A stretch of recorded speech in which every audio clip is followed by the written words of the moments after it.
미국이 중국을 향해서 슈퍼 관세 폭탄을 때렸습니다. 조 바이든 정부가 대중국 첨단 기술 수출 통제 조치 등에 이어서 고율의 관세 부과에도 나서면서 이 중국의 대응과 그에 따른 미국과 중국 간의 통상관계 영향이 주목됩니다. 이 문제를 와이타임스가 추적해 봤습니다. 지금 시작합니다.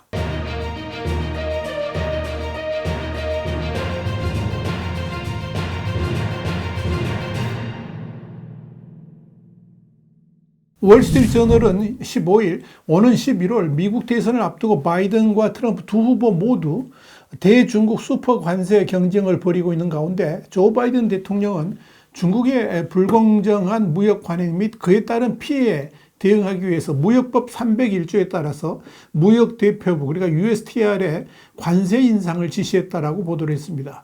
관세 인상 대상은 중국산 수입품 180억 달러, 한 24조 6,510억 원 규모입니다. 미국의 무역법 301조는 대통령에게 미국의 무역과 투자에 부정적인 영향을 주는 불공정 무역 행위에 대응해 필요한 조치를 취할 수 있는 권한을 부여하고 있습니다.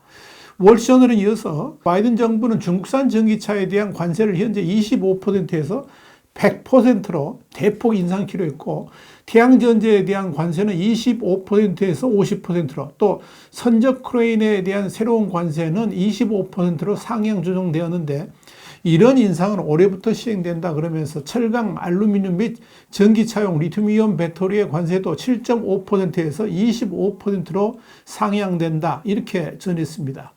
이와 관련해서 백악관은 보도자료에서 상당한 과잉 생산 리스크로 이어지는 광범위한 보조금과 비시장적 관행 속에서 중국의 전기차 수출은 2022년부터 2023년까지 70% 증가해서 다른 곳에서의 생산적 투자를 위협하고 있다 그러면서 이 중국산 자동차에 대한 100%의 관세율은 중국의 불공정 무역 관행으로부터 미국 제조업체를 보호하게 될 것이다, 이렇게 말했습니다. 백악관은 이어서 이 조치는 미국 노동자들이 미국에서 자동차 산업의 미래를 만들 수 있게 하겠다는 바이든 대통령의 비전을 진전시킬 것이다, 이렇게 강조를 했습니다. 바이든 정부는 출범 초반에는 인플레이션 등을 고려해서 고율 관세를 조정한다는 입장이었지만 대선이 다가오면서 기존 고율 관세를 유지하거나 강화하는 등 기조를 바꾸고 있습니다. 미국이 이렇게 핵심 산업 관련 중국산 제품에 대한 관세 인상 계획을 발표한 것은 미국 제조업 기반 보호 또 강화라는 아메리카 포스트의 기조를 저리에 깔고 있다고 볼 수 있을 겁니다. 그리고 미중 전략 경쟁에서의 우위 유지라는 대외 정책상의 목표, 또 11월 대선을 겨냥한 미국 노동자 표심 잡기라는 국내 정치적 목표가 내포된 것으로 보입니다. 특히 눈여겨볼 것은 바이든 정부의 이번 관세 정책이 대권 경쟁자인 도널드 트럼프 전 대통령 측과는 뚜렷이 대비된다는 점입니다. 모든 품목을 대상으로 일률적으로 10%의 관세를 부과하고 일부 중국산에 대해서는 추가 관세를 부과하겠다, 이런 트럼프 전 대통령 측의 구상과 달리 바이든 대통령은 제한된 대상에 대해서 집중적인 관세를 부과한다는 방침을 세웠기 때문입니다. 백악관은 설명자를 통해서 바이든의 경제 계획은 미국의 미래 경제와 국가 안보를 위해서 중요한 핵심 분야에서 투자를 지원하고 일자리를 창출하는 것이라 그러면서 이번 조치의 의미를 설명했습니다. 백악관은 이어서 기술 이전, 지적재산권, 혁신과 관련한 중국의 불공정한 무역 관행은 미국 업계와 근로자들을 위협하고 있다 그러면서 중국은 인위적인 저가 수출로 세계 시장에 제품이 넘치게 한다 그러면서 중국의 과잉 생산 등 문제를 지적을 했습니다. 또 하나의 관전 포인트는 항구형 크레인에 대한 이 관세 인상인데요. 이는 미국 인프라에 대한 중국발 해킹 우려와 관련된 것으로 볼 수가 있을 겁니다. 실제로 미국 항구에서 운영 중인 크레인의 80% 이상이 중국에서 제조된 것이고, 이들 크레인을 운용하는 소프트웨어 일부는 중국에서 설치된 것이어서 보안상 우려가 크다는 지적이 제기되어 왔습니다. 그런데 이번 대중국 관세 조치는 국산화하거나 중국 이외의 다른 나라 제품으로 대체할 때까지 고율 관세를 통해서 더 이상 이 중국산 항구용 크레인이 미국 시장에 발을 붙이지 못하게 하겠다, 이런 의지가 담겨 있다고 볼 수 있을 겁니다. 그런데 흥미로운 것은 이 바이든 대통령이 이번 중국을 향한 슈퍼 관세 폭탄을 던지면서 중국이 시진핑 주석을 향해서 강한 비난을 퍼부었다는 점입니다. 바이든 대통령이 이날 관세 인상을 발표하면서 우리는 중국 제품이 우리 시장에 넘쳐남으로써 미국 자동차 회사들이 공정하게 경쟁하지 못하게 되는 일이 일어나지 않게 하겠다. 그러면서 중국은 경쟁을 하는 것이 아니라 부정 행위를, 그러니까 치딩을 하고 있다. 그렇게 비판을 했습니다. 바이든 대통령에 이어서 공정한 경쟁을 하면 미국의 근로자들이 승리할 것이라 그러면서 알루미늄, 태양광 전지 등 품목에서 중국 정부의 거액 보조금 제공 문제를 거론했습니다. 그러면서 바이든 대통령은 자신이 시진핑 중국 국가주석과 대화를 하면서 왜 중국을 부당하게 대우하느냐 이런 질문을 받았다라고 소개한 다음에 당신이 원한다면 중국이 외국 기업에 적용하는 것과 동일한 규칙을 우리도 적용할 수 있다. 이렇게 말했다고 소개했습니다. 바이든 대통령 또한 중국에서 사업하기를 원하면 중국 측 기업, 그리고 합작 파트너가 51% 지분을 가져야 되고 해당 외국 기업의 모든 지적 재산에 대해서 접근을 허용해야 되는데 당신은 미국에서 이렇게 되고 싶으냐 했더니 시 주석이 침묵을 했다라고 말했습니다. 한마디로 중국의 외국 기업 부당 처우 문제를 시진핑 면전에서 거론했더니 시진핑이 입을 다물었다라고 공박을 한 겁니다. 이어 바이든 대통령은 나의 관세 정책은 전략적이고 표적화된 또 스마트한 접근 방식이라 그러면서 나는 중국과 충돌이 아닌 공정한 경쟁을 원한다라고 밝혔습니다.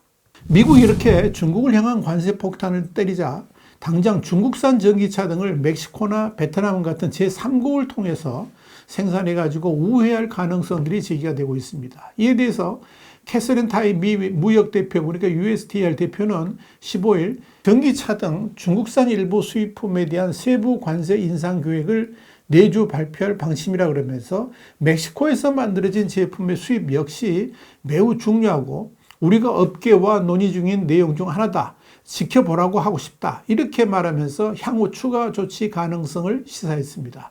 그는 그 같은 유형의 생산에 대해서도 우려가 커지고 있으며 USTR은 현재 이 문제를 대응하기 위한 우리의 모든 수단을 살펴보고 있다라고 말했습니다. 미국 정부가 중국산 전기차와 전기차용 배터리, 반도체 등에 대한 관세를 대폭 인상하기로 하자 중국은 미국이 세계 무역기구, 그러니까 WTO 규칙을 위반하고 있다 그러면서 즉각적인 취소를 촉구했습니다. 왕원빈 중국 외교부 대변인은 이날 미국 발표가 전해지기 직전 열린 정례 브리핑에서 중국은 일관되게 WTO 규칙을 위반한 일방적 부가 관세에 반대해왔다는 점을 여러분께 알리고 싶다 그러면서 중국은 모든 필요한 조치를 해서 자신의 정당한 권익을 수호할 것이다 이렇게 덧붙였습니다. 중국 상무부도 이날 홈페이지에 올린 대변인 명의의 입장문을 통해서 중국은 단호히 반대하며 엄정한 교섭, 그러니까 외교 경로를 통한 항의를 제기하겠다 이렇게 밝혔습니다. 또 미국의 관세 인상에 대해서 국내 정치적인 이유로 경제와 무역 문제를 정치화 도구화하는 것이라고 하면서 미국은 잘못을 바로잡기는커녕 제멋대로 고집하며 실수를 반복하고 있다라고 비난했습니다. 일단 이번 미국의 관세 인상에 대해서 중국도 보복 조치에 나설 것으로 예상이 됩니다. 그 강도에 따라서 바이든 행정부가 작년 11월 미중 정상회담 이래 강조해왔던 미중 관계의 안정적 관리하고 또 미중 당국 간의 대화 채널 복원 흐름에 영향이 혹시 있지 않겠느냐 이런 가능성을 배제할 수는 없을 것으로 보입니다. 그렇다면 미국의 대중국 관세 폭탄이 한국에는 어떤 영향을 미칠까요? 물론 속단할 수는 없습니다. 그런데 일각에서는 전기차라든지 배터리 또 반도체, 철강 같은 미국을 포함한 세계 시장에서 한중 간 경쟁이 치열한 영역에서 중국에 대한 대미 관세 장벽이 높아지는 것 자체가 한국이 반사이익을 누릴 수 있는 공간이 그만큼 넓어질 수 있다.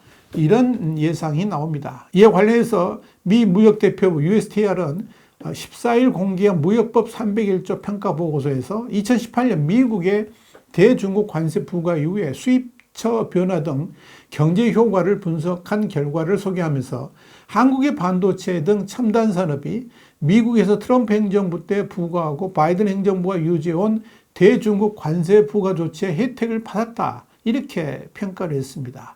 미국 국제무역위원회, 그러니까 USITC가 수행한 이 조사는 관세 부과 이후에 해당 산업에서 중국산 수입이 13%, 그래 수입의 기준입니다.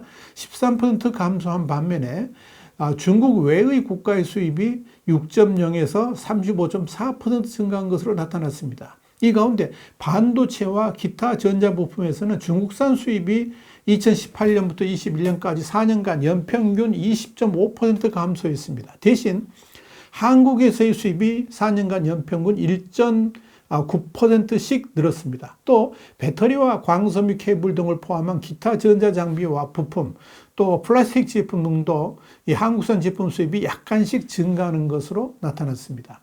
한 가지 염두에 둬야 될 것은 중국산 전기차에 대해서 미국뿐만 아니라 유럽연합까지도 동참해가지고 서방 진영이 함께 관세를 대폭 올리게 된다면 당연히 한국에게는 큰 이익이 될 수 있겠습니다. 그러나 미국만 홀로 중국을 향해 관세 폭탄을 날린다면 한국이 주는 이익이 그리 크지 않을 수도 있다. 이런 분석도 있습니다. 그래서 바이든 대통령은 중국을 향한 관세 불과에 서방 진영이 함께 나서달라고 요구하고 있는 것입니다. 실제로 지난 12일 미국 국제무역위원회 USITC의 최근 연구 보고서도 바로 이 점을 지적하고 있는 겁니다.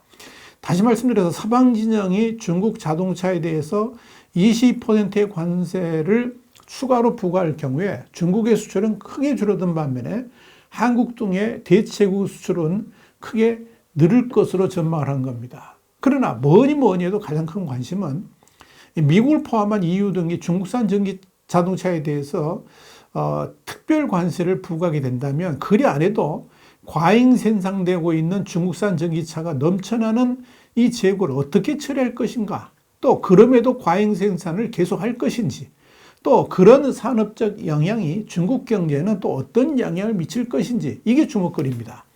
만약 대중국 관세 폭탄이 부과된다면 중국 경제를 성장시키는 핵심 산업축이 붕괴될 수 있다는 점에서 이 중국 경제 미래는 파국으로 갈 가능성도 있다는 점을 우리가 염두에 둬야 됩니다. 그렇기 때문에 중국 당국이 이를 어떻게 대처해 나갈지 관심이 집중된다. 이렇게 정리할 수 있겠습니다. YTN 정세 분석이었습니다. 감사합니다.